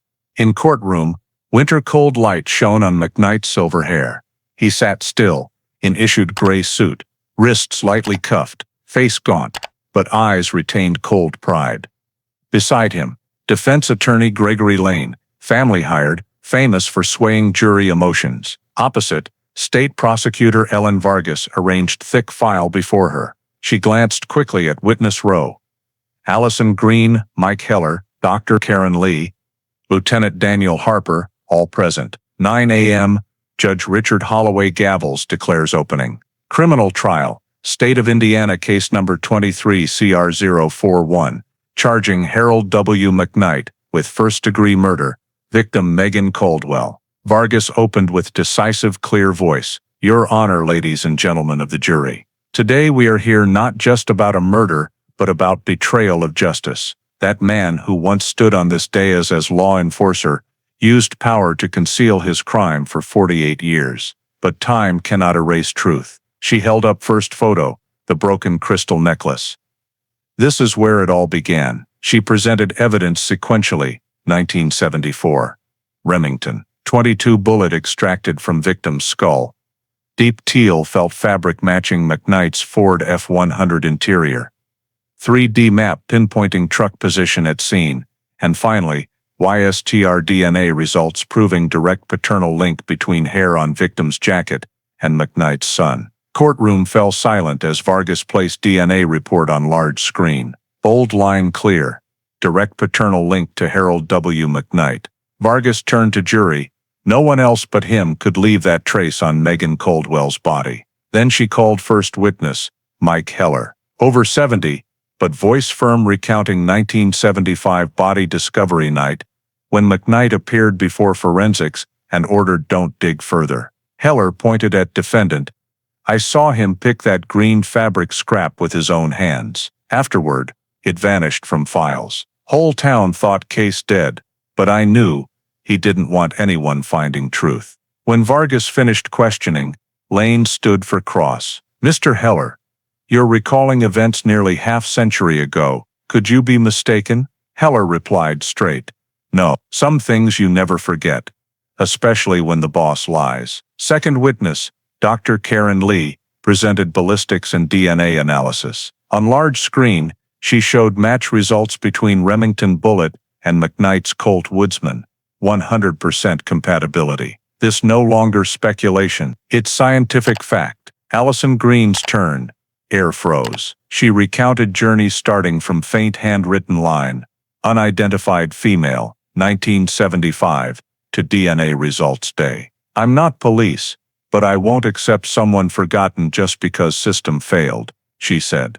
And he made that system fail. Defendant sighed. McKnight sat straight, no emotion. When Vargas asked him stand confirm ownership of 1975, deep teal, Ford F-100, he replied dryly, yes, that was my truck. Sold it years ago. Vargas continued, explain the hair with your family DNA on victim's jacket. McKnight looked up, sunken eyes, low cold voice. She came to my office once. Maybe then. And the Remington bullet, Colt Woodsman with your serial, he silent. Looked down at hands. Defense part, Attorney Lane tried paint image frail old man, early Alzheimer's. He said, this man, 82, memory impaired, health weak. Can't confirm he was fully aware of past actions. Moreover, no one in this room was at 1975 scene. But defense didn't sway jury. In closing, Vargas stood, voice sharp as knife. Old age can't shield crime. Alzheimer's can't erase bullet marks. And conscience, if exists, never sleeps. That girl, Megan Caldwell, waited 48 years to be called by name. And today, justice has waited long enough. Courtroom pin drop, silent as judge, ordered jury deliberate. Nearly 3 hours, when returned, all eyes on foreperson. His voice clear. We, the jury of the state of Indiana, find defendant Harold W. McKnight guilty of first-degree murder. Harper, standing behind prosecution bench, breathed deep. Allison looked to Heller, his eyes teary. McKnight sat motionless, no reaction, just pursed lips, gaze drifting into void, like hearing nothing. Judge Holloway gavels, voice resounding, sentence of the court, life imprisonment, no possibility of parole. In that moment, small room sank into deep quiet, not fear anymore, but release. Vargas, closed file, said softly to Harper. We've done our part.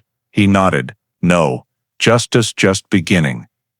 As McKnight led out of courtroom, he turned brief glance at crowd, lips moving something no one heard clear. Only Allison, standing closest, caught that raspy whisper. I kept her safe from them. Iron door closed, echoing cold sound through hallway.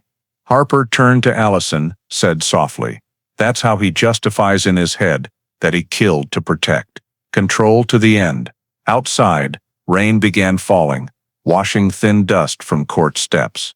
Allison stood long before door, cold wind whipping her hair. In distant thunder, she heard echo of Vargas's closing words. Old age can't shield crime. 48 years later, the name Megan Caldwell finally read aloud in Monroe County Court. Not unidentified female anymore. Not an old file line, but a real person, called back by justice with her own name. The story of the Indiana 1975 cold case is not just the journey to reclaim justice for Megan Caldwell, but also a mirror reflecting how American society today must confront the past, system flaws, and the power of people who refuse to give up. For nearly half a century, file hash 75108 was forgotten due to administrative errors, biases, and abuse of power by a law representative, Harold McKnight. Yet an ordinary student, Allison Green, with a computer and belief in truth, reignited an entire system. The lesson here isn't in the sensational crime, but in the power of transparency and personal accountability, two values Americans always hold dear in modern society. Today, as technology permeates every corner of life, that story reminds us that data, machines, and artificial intelligence only truly matter when guided by ethics and compassion. Allison wasn't police, had no power, but she understood justice starts from the smallest truth. A handwritten line, unidentified female, 1975. Similarly, in modern American life, everyone has responsibility to see injustice around them and not stay silent before it. Whether a discriminatory comment, unfair policy, or person forgotten in the system. Megan Caldwell's story ends with note case solved, offender deceased. But the lesson lives on: truth never ages, and justice only exists when someone dares seek it. In today's American society, where faith in systems often tested, most important is remembering every citizen, no matter small, can create change, as long as they refuse to forget. Thank you for joining us through this nearly half-century justice journey, where truth finally called by name. Subscribe to the channel to continue following other cold case stories, where the past never sleeps and justice is reclaimed day by day.